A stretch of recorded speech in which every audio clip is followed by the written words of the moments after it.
Welcome to Breaking Banks. Hello. Welcome. This is Amber coming to you live from the Money Pot podcast booth at Money 2020. It is so exciting to be here in this weird little yellow room recording with amazing equipment. Hi, Siya.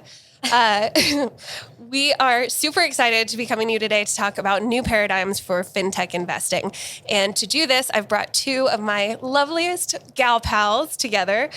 First, we have Kelsey Weaver. Kelsey is an investor, De Novo Bank board member, one of the youngest of Locality Bank in Fort Lauderdale. She's a multiple-time co-founder, including of Fintech, which is where we met years ago. And she's a philanthropist who's trying to cure childhood cancer on the board of Sebastian Strong. She also advises multiple early stage companies and is obsessed with her dog, Peanut. Hi, Kelsey. I think that works. Yeah. Thanks for having us. Of course. We're also joined by Siya Vansia, who's the SVP and Chief Brand and Innovation Officer at ConnectOne Bank, a $9 billion asset commercial bank serving New Jersey, New York, and South Florida. She's responsible for CNOB and its divisions, brand, public image, and marketing. And she also leads the bank's fintech partnerships and innovation strategy. In Siya's time with the company, ConnectOne has grown substantially, including through acquisition, like their 2019 acquisition of online business lending marketplace, Bowfly. Siya has a really unique perspective as well because she is a former founder of an e-commerce company that she started when she was in college, and she is a sparkling wine aficionado. I wish that I could be that bougie. Hey, Siya. Hi, thanks for having me. Of course. So let's just go ahead and dive in. Before we talk about investing, though, I want to touch on a really amazing network that the three of us are really fortunate to be a part of. We call it the Fintech Girl Gang. It started out with just a handful of us at the MX Summit a couple of years ago, has grown into a ridiculously busy WhatsApp group. And I just wanted to touch on that because I knew both of you before. We met sort of in banking circles years ago, but it's a really fun way to stay connected and meet new companies, other investors. So I just wanted to get your take on like how fun or crazy that group has been to be a part of. I don't think you can talk about the Fintech Girl Gang without talking about its fearless leader, Danae Vacada, or as I like to say, Danae Vachada, who kind of started that entire what we'll call a movement. I will say anecdotally, it was International Women's Day, and we were talking about putting together a dinner, and I sent a text to the group, which now is upward of, over 100 easily, of some of the most incredible people that, I don't know who invited me, but I like being there. I shot out the date and a time for a dinner, and within 5 minutes, we had 18 all-stars saying that they were free and would join. So it's been a great way to know what's going on. And it's also a safe space of a resource, and people, you can ask questions, you can get things answered. Yeah, I would say it's great for networking, and we've always done this informally in banking and now in fintech, but I think for me it's come through, it's been a great network, I've made great friends, but it's literally been a great resource and has come through for me in a way, in business we're navigating different environments, different political environments, different just sorts of things, and it's a great place to just, you need to get things done, and you have access to so many resources, and I've gotten projects moved along because of this group. That's amazing. Yeah. And it's so informal and casual in a safe space, which is really nice. Okay, so to dive into the topic at hand, investing, banks, advisors, all of that fun stuff, we have seen a super explosion of what I call bank tech funds. So funds that are aimed at helping banks come in as LPs and invest in technology firms. There are so many of these firms these days, though. So I wanted to dive in and ask, first of all, Kelsey, what do you think makes a good bank tech fund specifically? Bank tech or any fund, at the end of the day, you're basically looking to find a fund that will be able to discover good fintech companies, portfolio companies, and to generate a return, for their investors. But I think, to your point, there are a lot of different funds out there, and so more than ever, people are not logical; they're psychological. So it's table stakes that you will make money, grow the fund. But at the end of the day, I think it comes down to three main things, which is value, ecosystem, and philosophy. And so just if you're looking at the value that the fund in particular brings, you're looking at it from an investor. Do you want it because you're looking for intel? Are you looking for new products to use? Or are you looking for revenue? And then as a fintech, you're looking at these funds, and that's when you have to think about, is it about the brand? Is it about mentoring and their experience on the team, or their connections? And there are some companies that will take a lower valuation because of one of those things. What people value is different. On the ecosystem play, basically you're thinking about, do they know the industry? Can they plug you in? How can it kind of build together into a greater value? And I think that especially in banking, it's a niche that is a little bit different than others, especially in the community bank space. And then the last one is probably the obvious one, but it's really underplayed, I think, which is the philosophy and alignment. So who are the people? At the end of the day, you're choosing who you do business with, and it's not just transactional, it's relationship. And if it's an investor, it's going to be someone that you're stuck with for a while. So it's making sure that you like the people and that you're aligned with what you're trying to achieve together. I want to double click on something you said before we go to Siya, which is that some people want different things. Some people would want not even necessarily returns, but access, information.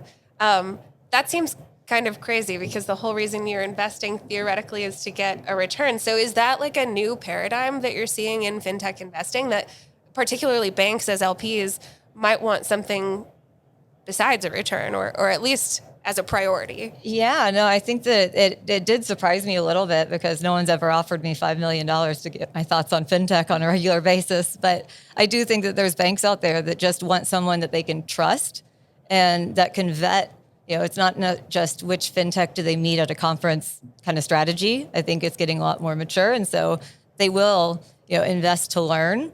And I mean, even I know like with Ally, right? Like the banks love to learn from each other and to have kind of that conversation and kick the tires. And I think that's one of the angles that surprised me a little bit, that was the root of their investment. Yeah. So Kelsey was referring to the Alloy Alchemist Fund for folks that did not know that. Siya, Yes. I'll weigh in on the investment philosophy because we're a bank. And so as investors, I think, like, I love what you said, writing the check, making money, getting a return, that's table stakes. And so when you have a lot of funds available and you're picking and choosing, it comes down to philosophy. So we've invested, for example, in the Jam FinTop Bank Tech Fund and the Blockchain Fund because that aligns with our business and what we're doing. They are partners that we would potentially work with. They're partners or they're portfolio companies rather, that we can provide strategic insights to. So we don't want to just cut a check and be done with it, right? There's an opportunity here on both sides, whether they become vendors, whether we work together or not. And then on the blockchain fund, same thing. We're one of the USDF banks. We're making major infrastructure investments in blockchain, and that aligns with our business model and what we're doing. And then separately, we've walked away from opportunities. I'm sure these funds will make money. I have a lot of confidence in them, but they're fintech companies that directly want to compete with banks, put banks out of business.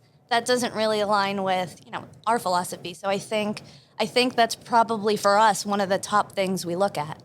Yeah, and my main role, I'm director of platform, so it's about helping the community. We have a different take on building community and ecosystem within our portfolio companies, and also just in a more broad way, just adding like value to the ecosystem. So connecting plug and play and helping them succeed, not just picking the right company. So speaking of adding value, one of the things that we hear a lot is about partnerships between bank tech funds, their bank LPs, and the fintechs that they're working with. Are those real partnerships though? Like there's capital P partnership and then there's like lowercase p partnership. And so I'm just curious, like, are these situations where you're literally coming in and like rolling up your sleeves to pursue shared activities? Or are you just like, kind of paying lip service to strategic advising or things like that? Like, what do those relationships actually look like? So I think you get to decide what those relationships look like. And I think you've got to start with understanding what mutually aligned success looks like. And so I have two examples. It might go a little off script, but there is no script. What are you talking about? So one is, as you mentioned, we purchased a fintech company called Bowfly, and we chose to allow them to operate, or not chose to allow them, but they operate as an independent, a separate subsidiary. They're a wholly owned subsidiary of ConnectOne Bank. They have their own CEO. And we've really laid out what success for Bowfly looks like. Sometimes that's not always in ConnectOne's best interest. I'm looking at Chris Nichols. We thumb wrestled one day about if we embedded deposits into the Bowfly network, where should they live? It may not benefit ConnectOne, right? So we know success is building as much value for Bowfly as possible, and we make decisions through that lens. Another example is we announced a partnership with Mantle, right? And we are choosing to work with them as a partner. We made a direct investment in them, and so to us, we have mutually aligned success. And so I think to us, that's the opportunities we explore. We don't want to just, like I said, cut a check and then say, okay, let's check in once a quarter. But I think it comes down to both partners really sitting down and understanding the path forward.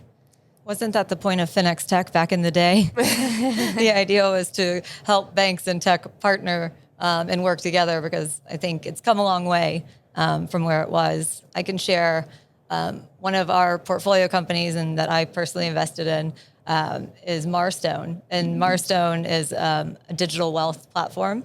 And say if they're working with, Amerant Bank is one of their clients, and also they're an investor. And you see that they learn from each other, and you see them introducing them to other banks and helping them succeed. And that's where I feel like that's almost the theme of where you go back to the WhatsApp group, you go back to the movements that are happening is people are really helping each other. There is more of this collaboration going on, whereas I think when fintech started as the media sizzle, it was as if it was a brand new thing. And I think it's getting a lot friendlier. Yeah, I've definitely seen that pendulum swing. When I first kind of jumped into the banking and fintech world, fintech was like a dirty word. Yeah, the F word. I remember the F word. I remember the fintechs were coming to eat the bank's lunch, and we're going to put them out of business. Right. And the banks were like, who are you? Get out of here. And they're fintech is a fad. Right. Fintech is a fad. Yeah. Well, Amber, your Totem is a great example in what you're doing. I think is such a great example of you have such a unique experience on the bank side, on the with Alloy Labs, and so you understand the banking ecosystem, and so therefore you are today able to build your fintech based on that knowledge. But think about all of the fintech companies that don't have that experience, and it's messy. It's hard to be a regulated financial entity, and so you have that upper hand, but there's not a lot of you, and so I think sort of having the partnerships that we talked about and having sort of what Kelsey's done a great job with her one-off, whether it's a one-off company or the funds or the million things that she's done. I think it's creating that not to highlight Finex Tech again, but that intersection between the two worlds, because they are coming together, and they will continue to come together. Yeah, that's a perfect segue into the conversation that we wanted to have about acquisitions. So there's the strategy where you just kind of invest and advise, and there's another strategy where, like with Bowfly, you're actually bringing them in as a subsidiary. This morning, we actually kicked off Money 2020 with the incredible Serena Williams. I got to be in the front row as a member of the Rise Up cohort, so thank you, Money 2020, for that. She was joined by Takis Georgakopoulos, who's the head of payments for JP Morgan's corporate investment bank. They were talking about their strategy for when it makes sense to acquire a fintech versus what they need to own as an institution. This is just becoming more and more prevalent as an opportunity for banks to acquire fintechs, but that's really tricky. You talked about the compliance piece and understanding that having an understanding of each other's strengths and weaknesses is super important to working with a partner, but it's even more important if you're looking at an acquisition. So I'm curious, Kelsey, you like to talk about EQ, emotional intelligence. And so I'm curious about, through your lens, what are some strategies that a bank considering purchasing a fintech needs to be considering with regard to fostering cultural alignment?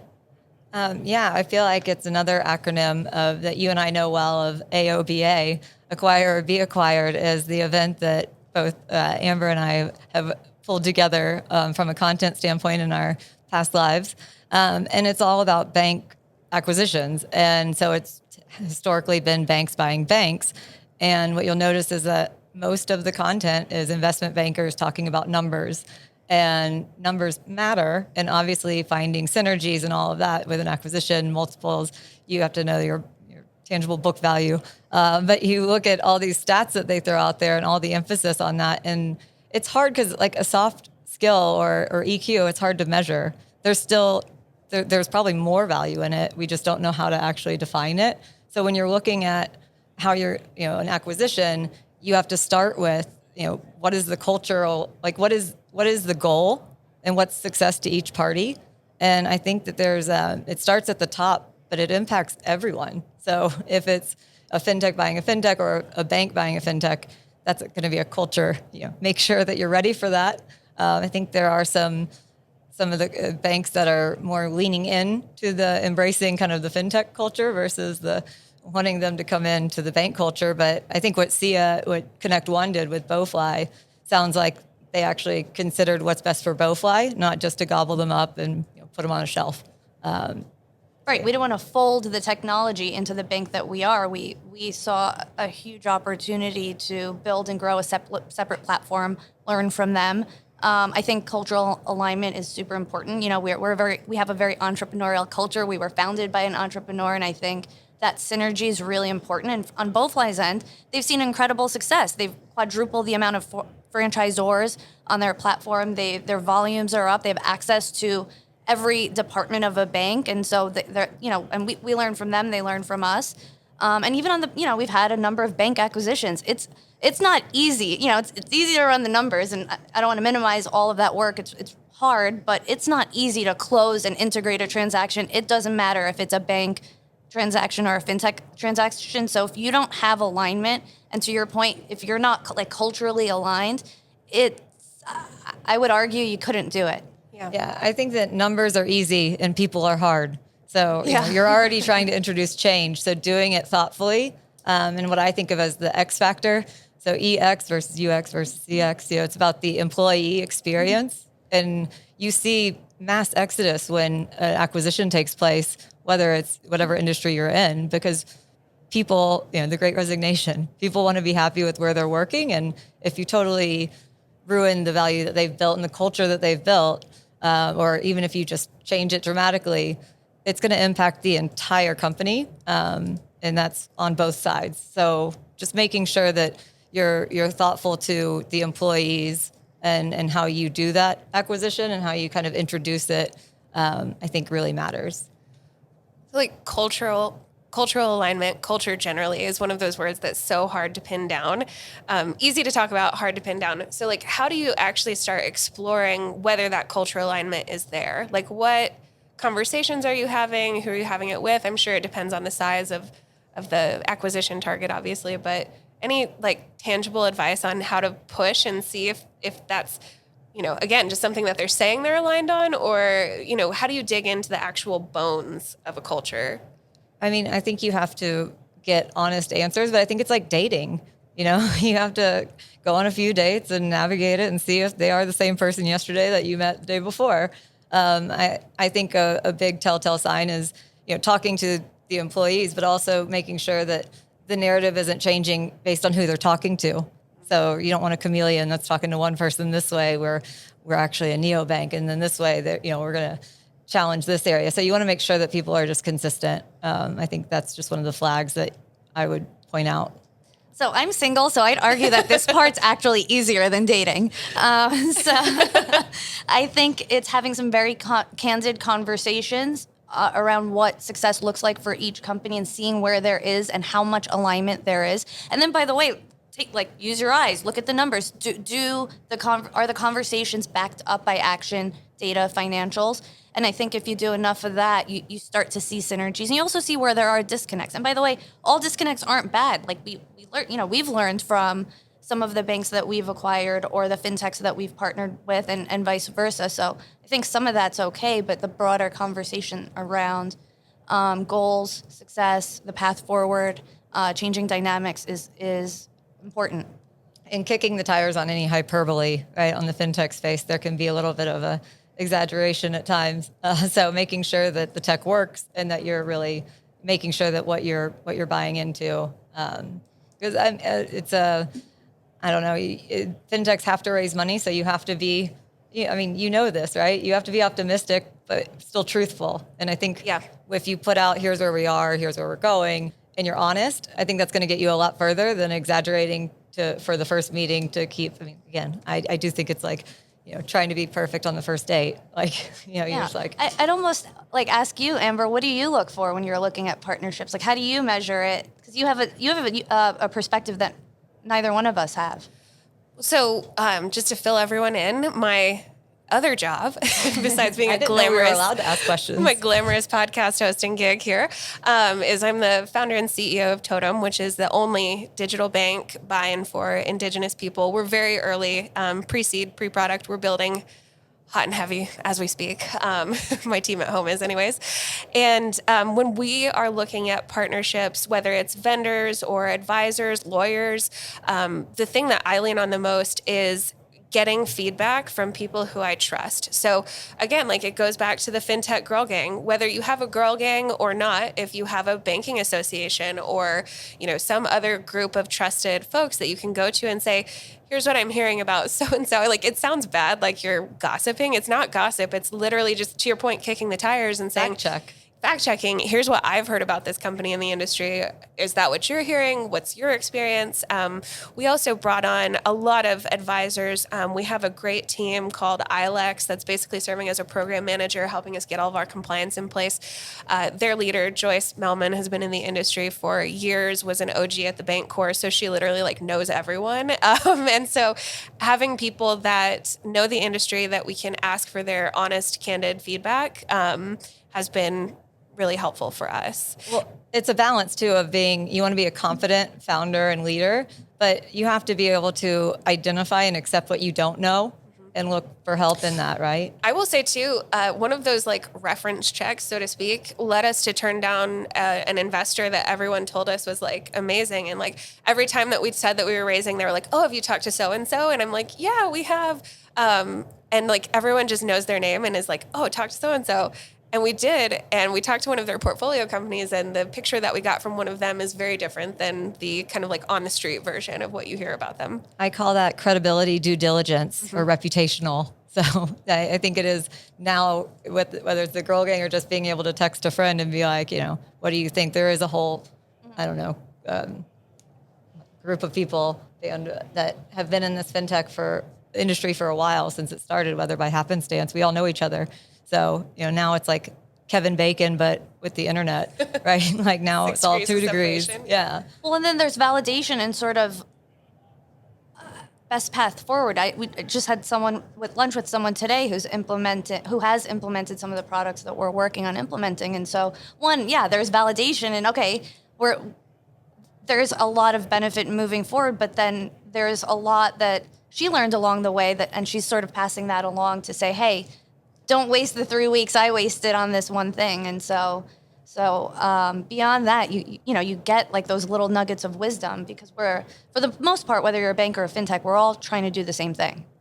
Generally, yes, we are. So I'm curious, we think we're all trying to do the same thing, but what misconceptions are there out there from one side to the other? So Siya, what do fintechs get wrong about banks? Oh man, I think I have to take my jacket off for this one. So I feel like sometimes I live in 2 different worlds, right? I'm a banker. I love the fintech space and obviously has created so much opportunity for me.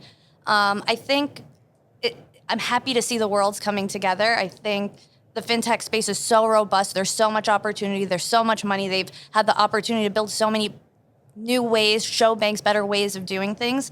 I think sometimes fintech companies lose sight of the strategic role that banks can play. One, from you have sources of capital from banks, right? So I'm going to go off on a tangent. We all know quantitative tightening is going on. The Fed is shrinking their balance sheet. We have seen a decrease in liquidity. And so money's going to be hard to come by. But guess who is more capitalized than they've ever been for right now, pretty liquid, and is very interested in fintechs, banks, right? So from a financial standpoint and also from a strategic standpoint, I think banks can play a huge role. And I think it's easy to beat up on banks. And listen, we have a lot of work to do. We've got to take down the velvet ropes. We've got to spruce up our brick and mortar. But we have to operate in a world where regulation exists. And not only that, it's changing, right? We have changing market conditions, and we've navigated these spaces before. We continue to do that. We can navigate economic changes. I mean, if you look at the headlines in VC, because the economy's changing, everybody's freaking out, but we're ready for this. We were built for this. If the political landscape changes, that affects banks. And so we do all of this. And by the way, I haven't even talked to you about growing the company or investing in technology. And so I think that's a skill set that fintechs have to develop, and you have a great partner in banks to do that. Yeah. At the end of the day, sorry, one more thing. At the end of the day, all of fintech's still dependent on our existing financial infrastructure and our existing financial system. And so, like, if you want to play the game, like, learn the players, right? What is that? Are you laughing at me? And get a good lobbyist. I feel strong. I feel strongly about Yes. this. Well, I was going to just chime in to say I think that banks have come a long way in embracing and wanting to learn about fintech. I think fintechs, it's almost like you don't want to listen to your parents. Like they think they know it, they got this, they can put banks out of business, but yet they've never navigated these waters before. I think there's a lot of knowledge in banking, and there's still a gap where I don't think that maybe it's harder to learn, or it's more, I don't know, but generational, where it's passed down. But, it's like fintechs are coming into their first potential hardship in the market. And, there's a lot to be learned from the banks and from a regulatory standpoint. I mean, I remember like when fintech started, they hadn't even heard about regulation. They just wanted to build a better experience because banks that they used, they thought they sucked. So I'll just build a better app. Right? But then they didn't know any Easy of the peasy. inner workings. Yeah. Not. Yeah, exactly. Yeah. So, Kelsey, what do you think that banks get wrong about fintechs? Well, that's where I think that they've come a long way. I mean, I'm still bullish on banks. I'm still protective. I do think that there's been a maturing in the market. I think it started as this, it's not sexy. It's not all just like out there, and it's not all crypto, and it's not people in their garages trying to build things anymore. It's definitely a matured market. So first, I think it had to be, it's almost like things have to be popular and then they're useful. So it's not always the first application that is what came out with, whether it's crypto, whether it's blockchain. Some people just want to put their head in the sand. And I think banks have to realize that it's more about modernizing, and it's about serving the customer of today, and just using technology to create a personalized experience and a personal experience and that connection. One of the things I say a lot is that COVID not only showed our need for access, right, to our bank accounts digitally, but it also showed more than that. In my opinion, it showed the need for connection. And I think tech isn't really just to replace your employees. It's not so that we can go have a chatbot or whatever, the robots in the branches. It's about how do you use technology to be a more efficient bank, to provide better services, and with more revenue at the end of the day. So it's just about serving your customer and making your employees' lives easier, not all just the cool bells and whistles. And I think if we look back, I'll tell you what banks have gotten wrong about fintechs. I think they minimized some of the value that fintechs created. So they saw like, hey, why do I need this when I can do this through my existing core provider? And they sort of minimized the need for enhanced user experience and sort of a better workflow. And I think it took fintechs being successful, gaining client acquisition, sort of flexing a little bit for now banks to shift their view on those things are a priority, and you do have to focus on the front end just as much as you do on all of the other stuff I ranted about. Yeah.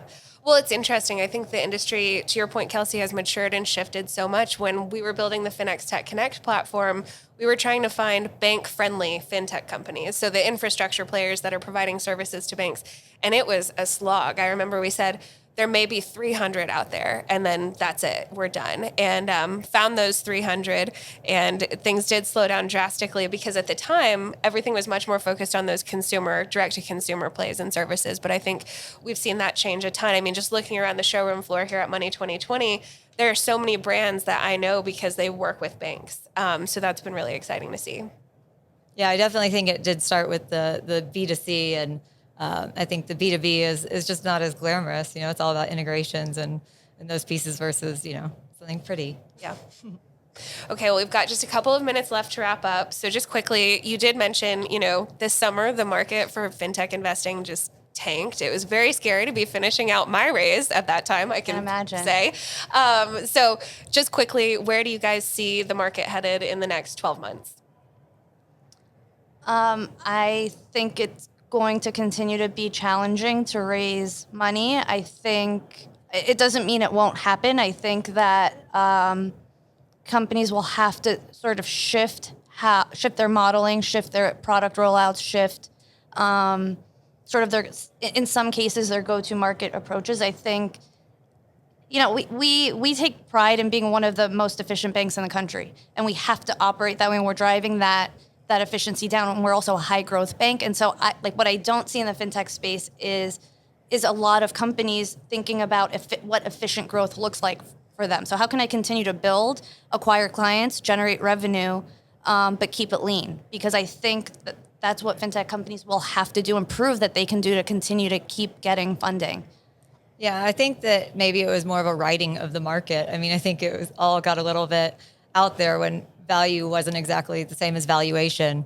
Yeah. So maybe I might argue there was too much easy money in the market and the valuations were just astronomical.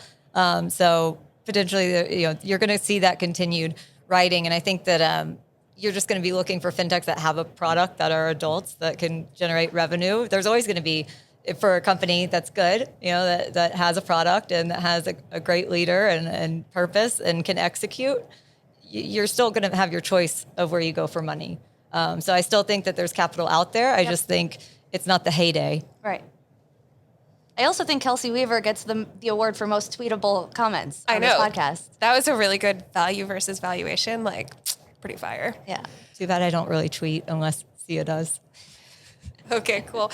Well, ladies, this has been an enlightening and very fun conversation. Not often do I get to host two BFFs. So thank you so much for joining me here in the Money Pot podcast booth on the floor of Money 2020. The energy is palpable. So let's go out there and meet some people. Let's go get drinks. Let's go get drinks. And that. Thanks, guys. Thanks. Welcome to The Futurists. I'm Rob Tercek with my co-host, Brett King. This week, we're going to be talking to an old friend and longtime futurist, Gerd Leonhard. Another story we've been talking about in the past is NFTs and cryptocurrency. Always a lively topic. Now, the general assumption there is that field is dead and done for because of the big crypto crash. But longtime crypto fans know that it always kind of comes back. It's like Lazarus. You just can't kill it. So this week, a consumer watchdog group called Truth in Advertising, sent notices to 17 celebrities warning them about shilling NFTs in social media without disclosing that they're getting paid. So as it turns out, if you're dropping an NFT, you'll tend to give a few to some celebrity who gets out there and flogs it for you on Instagram and other social sites. Unfortunately, this is against the law, and you do have to disclose that if you're getting paid. So those notices went out to music celebrities like Eminem, Drake, DJ Khaled, and sports figures like Shaquille O'Neal and Tom Brady, and other celebrities, Gwyneth Paltrow, Madonna, Paris Hilton, TV host Jimmy Fallon. Wow. And of course, Logan Paul, because Logan Paul, if there's something bad or mischievous going on, he's probably going to be involved in some way. That's an interesting story because that's the first step before they escalate to the Federal Trade Commission. So this shows that the United States government is starting to pay attention to cryptocurrencies in ways where they're trying to keep it under control. And we've seen kind of an ever-evolving regulatory regimen from the SEC, which has caused a lot of consternation here. And Gerd, when we get into it in a moment, I want to talk a little bit about crypto in Switzerland because it's generally perceived that the United States has such a chaotic regulatory landscape here. It's actually thwarting the progress of the development there. But then one other thing, I want to follow up on a story, Brett, that you mentioned a couple of weeks ago, which is that NASA asteroid test. Folks will recall that NASA crashed a spacecraft into an asteroid mission. That's right. And the asteroid is called Dimorphos. Well, that mission was considered to be successful in the sense that they actually shifted the course of the asteroid. And so the head of by NASA, 32 minutes, yeah, which is the arc of. That's right. Not 32 minutes of time, but that's the direction. But apparently that impact is 3 times greater than what they had projected. So it was considered a big success. And one other thing is Dimorphos has now formed a tail. Well, that's which has exactly what I happened was since about the to say. impact. Yep. You upcut the Sorry, payout dude. there, Brett. Thanks for jumping on me. Sorry. So NASA's head, Bill Nelson, took a victory lap and said that NASA has proven we are a serious defender of the planet, which seems a little grandiose, but it is an awesome achievement to smash a spacecraft into an asteroid, except for the trail that you mentioned. This is a trail that is 10,000 kilometers of debris scattered through space. And of course, that's going to continue to expand forever. So 3 quick stories from the top. Cue Aerosmith. Let's get into our show. So let's talk to our guest futurist this week, old friend Gerd Leonhard. Gerd, it's good to see you again. It's been a long time. He doesn't look that old. No, but he looks in good shape. Gerd does. I remember it's a good light to do that. Yeah. Where are you coming from today, Gerd? Yeah, I'm actually in Zurich in my studio, and Great. I'm home for once, so not bad. Awesome. And how are things in Switzerland now that the pandemic is sort of under control, or at least people claim it is? We'll see what happens. Are things returning to normal? Yeah, things are somewhat returning to normal. I think a lot of people are still worried about big events or traveling too much, or as Swiss people tend to be much more shielded from the rest of the world because of our exclusive status. We only have 2.5% inflation, for example, and the country is run very, very democratically with all these direct elections, and awesome. So Switzerland is a bit of an island in so many ways. Yeah, but it doesn't mean Switzerland is entirely conservative, because as I mentioned in the opening bit there, in terms of cryptocurrency, Switzerland is one of the jurisdictions in the world that's at the very forefront of innovation. You can now start an organization. You can start a decentralized autonomous organization in Switzerland. You can capitalize it with cryptocurrency and so forth. That's far ahead of most other places, including most of the United States. Talk to me a little bit about that, because it seems to me the way I look at that is that the Swiss are taking a very pragmatic approach to the future, where they're saying, gee, we're a banking center. This is a financial technology. We need to be on top of it. We're not going to stop it, so we might as well embrace it. What's your take on that? Did I get it right, or am I just being idealistic? Well, I'm a Swiss citizen. I live here for 15 years, but I'm also a German citizen, so I became a Swiss citizen. And I think Switzerland, in many ways, is a place where technological achievement and anything to do with money is on the forefront of things. Behavior change and stuff, no. Like here, people have gadgets that do things, but they don't change behavior very easily. For example, now everybody is being asked to go back to the office. Okay, that's because in Switzerland, you go to the office, you can bond with the boss, and you move up in the world, right? And that is very not conservative in the sense, but not very fast in changing behavior. The cryptocurrency thing has been mostly out of the fear of losing out on a new global market that has to do with cryptocurrencies. But of course, everybody knows what's happening in that regard is that, we're looking probably at central bank digital currencies rather than independent currencies and peer-to-peer like Bitcoin. And the Swiss government is of course, very cautious on that kind of thing. So I think we're going to see plans here for a central bank digital currency from Switzerland, possibly a new kind of stock market and those kind of things. But anything that's pragmatic, I think, and money-oriented works here. Anything that's really risk-taking, that takes longer. We don't change behavior very easily here. Hey, tell me about the distinction between Germany and Switzerland. I used to live in Germany, and I'm fond of the place. I'm still interested to hear about that. But you chose to move to Switzerland. I've got a good joke about the Swiss versus the German. The Swiss are like the Germans, but without the sense of humor. That's a good one. Well, in Switzerland, we speak German here, but it's not a regular German. It's Swiss German, completely it's different. High German, right? That's that's what I speak, and the Swiss people have 5 or 6 different types of Swiss German, which is actually only a spoken language. It's not even written, right? So you can write Swiss German, you can, but nobody does. So the Swiss Germans speak Swiss German, but they write regular German. Right? And the biggest difference is that in Germany, people are primarily perfectionists and engineers, and they want to make things better, what they already have. In Switzerland, it's much more about not taking risks. So being independent, having your own way of doing things, being federalistic, that is very, very big thing here.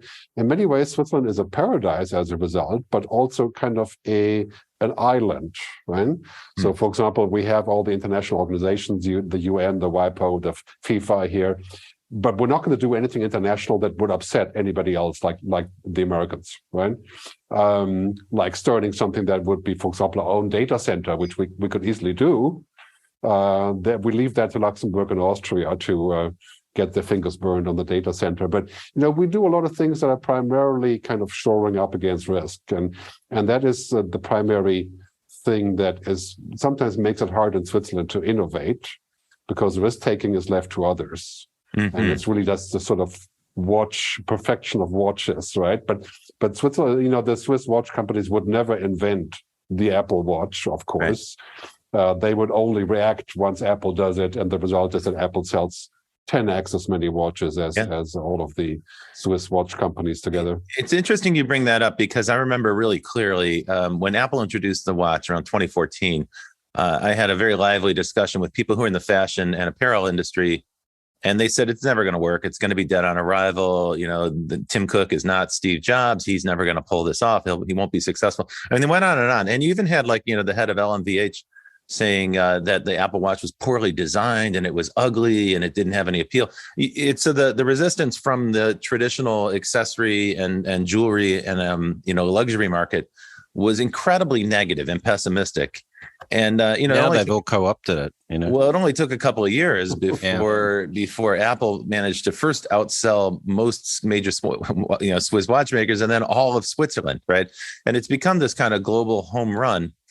How is that perceived? Like, what was the reaction in Switzerland? Were people angry? Were they disappointed? Were they, self-critical? What was the reaction there? Well, the reality is that Swiss people are still doing really well with their watches. We just don't have the Chinese coming anymore and buying 5 Rolexes, because they couldn't come for a long time. And now they're buying fancy Apple watches, but they're still buying Swiss watches too. And so the perception in Switzerland is very much like Switzerland is on the way of becoming more connected, more international, probably less isolated. That's happening. It's a huge political thing here. And you have to remember that Switzerland otherwise is a true paradise. You can walk out and put your wallet on a park bench and come back the next day, and somebody will have reported it and brought you the money, Wow. And there's no crime here, almost no crime. There's a very high level of income, a super safe protection, direct democracy, so a lot of these things are very well worth keeping, right? I find that you can't have the cake and eat it. I find that interesting in that, if we look at economies like the US and the UK, that are particularly divided politically, you are now, the more division politically you have, especially when it comes to policy and things like that, the more dysfunctional, you seem to get in terms of bureaucracy and things like that. But when it comes to some of the big issues we're facing, artificial intelligence, climate change, we're going to be required to get to a consensus point, to be successful at tackling these things. So what is it that drives that consensus mechanism in Switzerland that's so successful? Because obviously there's still political conflict there, but they're pretty good at resolving it, it would appear. I would say, I personally believe that direct democracy, as we are practicing it here in Switzerland, has a lot of advantages, but it's not really fit for the future, right? Because here's the thing, we have 3 million people in Switzerland who live in the mountains who vote against anything that is progressive, whatever it is, right? And now we have to tackle climate change. We have to look at AI. We have to look at automation. We have to look at genetic engineering. Are we going to get those people to vote? No. And Switzerland is in desperate need for action on climate change. Our glaciers are melting. Exactly. And, the majority of people doesn't want to do much about it, right? So I think this is really a big problem here, is that sometimes we even have laws where then there's groups, starting a referendum, and then they go back on the law that has already been enacted, right? And it's all kind of nice to have that as a principle of really strong democracy, but we have urgent pressing issues that are not being looked at. And I think that is a really, really hard thing to do when you have people voting on everything. Every 3 months, we get a stack of voting material, And what's happening in Switzerland is that we are a very stable, very, very calm and quiet society, but we don't have a future focus at all. So, I mean, do you find yourself spending a lot of time trying to educate people? I mean, is this part of what drives you as a futurist? Good. Yes, I do. I mean, I try to work with the government. I'm a foreigner here still, regardless of the passport. I'm more of a foreigner here than I ever was in America, where I didn't have a passport. That's because I just say one word in German and I know I'm not Swiss, right? And so I work a lot. I try to work with the government to be more forward-looking. But if you remember in the book, Kim Stanley Robinson's amazing book, The Ministry of the Future. Yep. Right. That is actually here in Zurich. Exactly. The ministry on the Hochstrasse, which is 100 feet from here, where I stand now. But Switzerland would never, ever dare to do such a thing, right? Because a ministry like this would be highly contentious and highly mingling with all kinds of things, right? And I always say and that yet Switzerland would make the perfect place for it because of its neutrality, right? Right. But we live in a country without our courage like this. We don't have the courage, right? And that is, if you don't have courage, you don't look at the future, because the future may be scary, right? And that desperately has to change. So then, would you characterize that the things like the initiatives in cryptocurrency that I described earlier, are those just defensive innovation? Are they just a way to protect what Switzerland's got and not lose it? Not slip in the world standing? Is that what you're saying? Basically, you have a city right here over the hill called Zug, Z-U-G, which is the center of cryptocurrency in Europe, really. And basically what the city has said, anybody moving here with a startup in crypto, we make a great deal, right? This is a defensive move against losing the financial center of the world being in Switzerland, right? Interesting. But, it's mostly sort of just kind of, it's a little bit like, it's showing stuff, but not actually doing much about it, right? Okay. And not really making a decisive step like, starting a ministry for the future, an international organization, that would be courageous and needed and ballsy, right? And that would be quite different than starting a bunch of crypto companies in Zug. True. Okay, but what people are thinking right now when they hear you say this, they're going to probably think, wait a minute. These guys are talking to a futurist who's based in Switzerland, and that's a choice that he made. He moved from Germany to Switzerland. But yet what Gerd's saying right now is Switzerland's not an innovative place. Why on earth would you pick that? No, it's actually, Switzerland is very innovative on practical things like, better chocolate, better watches, better cheese, and a great ETH. The universities are great on this, but reinventing and actually doing what is most urgently needed right now, which is a reboot, right? Yeah. Rebooting financial systems, rebooting food, rebooting education, right? That is very difficult here because rebooting is just hard, right? Okay, so tell us about how you do that. You obviously have a well-developed philosophy here. How did you arrive at that? What is your futurist methodology? How do you arrive at the initiatives that you get excited about and want to support? Yeah, I spent 20 years on this now. In the beginning, was mostly about technology and digital transformation because it was also new, explaining the tech to people. But after I did that for 10 years, and I've done, almost 2,000 speaking gigs, and I worked with the top Fortune 500 companies, I realized that, the real story here is not just the financial and the business part and the tech part. That is actually very obvious now. The real part is like, what kind of world do we actually want with all the tech that we have, right? And now I say, basically, we have all the tech and science we can possibly ask for, and we're getting new stuff every week. But what we're missing is the purpose, right? The telos, the intelligence, the collaboration to solve the true problems. It's not a question of tech, right? So 5 years ago, I started shifting towards this topic of technology, humanity, the future in a larger way, right? Which is primarily about policy and about making the right decisions and being future fit, right? Mm-hmm. And so I call it people, planet, purpose, and prosperity, the paradigm, right? And so you developed this framework. You developed a framework, Planet, Purpose, and Prosperity. And that was part of your tech versus humanity framing. But now you're starting something new. Now you're the founder of a new project, right? It's called the Good Future Project. Can you tell us a little bit about that? I like that. Yeah, well, 2 years ago, I made a film called The Good Future. And it's shot in Lanzarote, Canary Islands. And you can see it at thegoodfuturefilm.com.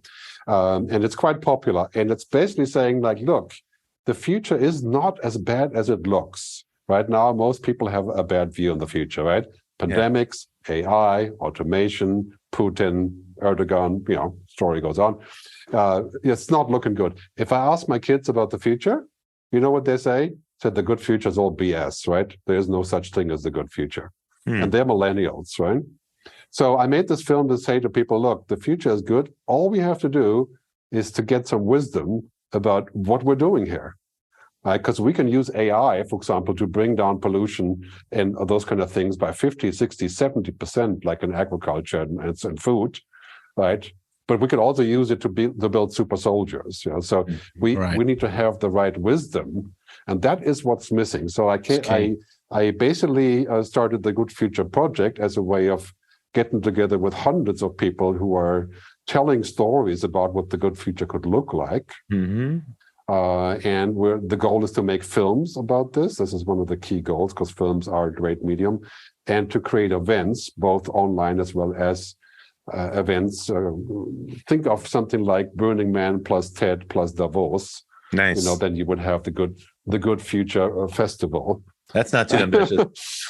Okay. No, not at all. This is at thegoodfuture.com. We should definitely talk to you about the Futurists conference series we're trying to put together as well. That's right. So there's been tremendous advances recently, in particular, in machine learning. Tell us a little bit about your perspective on that technology. How is it going to influence the world? I mean, I think really what we're seeing now is tremendous progress in what I call IA, intelligent assistance. That means that computers are no longer that stupid. They're still pretty stupid to a large degree, but they're not stupid like they were 10 years ago. So they can actually do things like learn patterns, understand things, right? They do not have human level understanding, because human level understanding involves the real world, right? And we have emotional intelligence, kinesthetic intelligence, social intelligence. That's a human only thing in my view.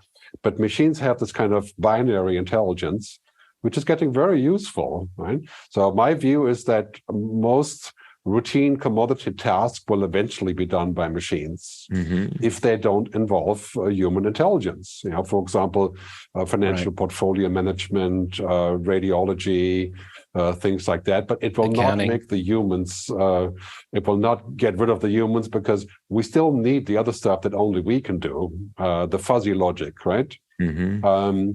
And so the machine learning, the deep learning, is often confused with human learning, which is completely different.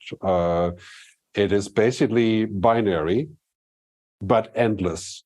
And we are multinary, but ending. We don't have, it's the opposite of us. So I always say the future really is awesome humans on top of amazing technology. So that we can use these tools, for example, to finally work less. Better, and to bring down the costs of healthcare, right? Better, right? Or achieve better results. I mean, this is where, it's extremely hopeful that we can imagine that if we can make healthcare really cheap, and people don't go to the hospital or the doctor for every little thing that they have, and they can monitor themselves and get smart about what they do, that should shave off like 50% of the cost, right? At least. Speaking. Yeah. Well, as long as we don't cut out people. The reason that I have this good future topic is because I believe the next 5 to 10 years, in many ways, the shit is going to hit the fan, so to speak, which means climate, serious action there, automation, jobs, AI, right? That's going to be heaven or hell, so to speak, right? Social justice, inequality, north, south, the climate coin that Kim Stanley Robertson talks about. I like that idea. I believe that basically we have 10 years to get our stuff together, and we will. Because I think it has been proven that humans are basically capable of emergency action, in the COVID crisis, for example, right? We just have to get enough pain. So we're going to get a lot of pain, and we're going to, we'll say all this bad weather patterns and, the food problem and all that stuff. There's going to be so much pain that catalyzes people into action. And then the best thing, of course, is the millennials are coming, the kids between 25 and 40, and they're saying, I've had enough of this stuff. I'm going to get elected. Right? And women are coming. And so they're going to take over in decision making from us, basically, in the political sense, right? And this paradigm shift is going to play out the next 10 years. And if it goes according to that, I think we're going to harvest technology to actually solve most of our practical problems: water, food, disease, all of those things. Right? And it could be a kind of golden era, like a belle epoque, in starting in 5 years, if all that comes together. But the pain to get there will be huge because, we're talking about $150 trillion value shift from the fossil fuel to the green economy. Right? So lots of pain, lots of upheaval, lots of chaos in the next 10 years, but potentially an outlook of a protopia society, as Kevin Kelly says, a slowly improving march towards the good future. That's my positive view. I think that it's quite likely that we can make that happen. #optimal humanity. That's awesome. Well, good. This has been fascinating. Where can people find out more about you and the Good Future Project and everything else that you're working on? Yeah, so my website is Futurist, Gerd, G-E-R-D, like gastrointestinal reflux disease, same thing, right? Futuristgerd.com. Don't look for Gerd, you'll find other stuff first. And my book is at techversushuman.com. It's my last book. And my YouTube channel, GerdTube, here it is. I'm going to put it in here, right, with my fancy tool here. GerdTube.com. Right, and that's where the stuff is. The Good Future has a bunch of websites. So the goodfuturefilm.com, it's free to watch on YouTube if you just look for that. And the project officially launching in 2 weeks, thegoodfutureproject.com is already up and running and already has 50 members and supporters, including Cory Doctorow and a bunch of other really interesting people. Awesome. Well, nice. Great fun to catch up with you, Gerd. I'm very happy to see you thriving in this post-pandemic time. That's it for this week. If you like the show, make sure to give us a 5-star rating on your favorite podcast platform, or share it with a friend, or share it on social media. We'll see you again next week with more Breaking Banks.